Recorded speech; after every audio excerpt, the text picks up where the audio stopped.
જે થવાનું છે એ થઈને જ રહેશે, અને જો ના થવાનું હશે તો પછી ના જ થશે. તમે ભલે એના માટે જેટલો પણ પ્રયત્ન કરશો, તમે એફર્ટ એટલે કે તમે એના માટે બહુ જ પ્રયત્ન કરશો કે બસ થઈ જાય, પરંતુ જો એ ના થવાનું હશે ને ભગવાનની ઈચ્છા ના હશે તો એ નહીં જ થાય.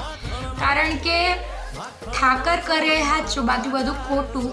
જે ઠાકર કરે છે એ જ બરોબર છે. કારણ કે ઘણીવાર છે ને આપણા નિર્ણયો ખોટા હોય છે અને આપણને લાગે છે કે આ સાચું છે અને આ થઈ જ જવું જોઈએ, પરંતુ એ ઘણીવાર નથી થતું.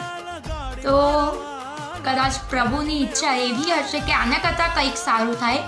તો એટલે અને હા, જો થોડી વાર લાગતી હોય ને તમારા સપના પૂરા કરવામાં, તો કંઈક મોટું થવાનું છે એટલે કદાચ વાર લાગે છે.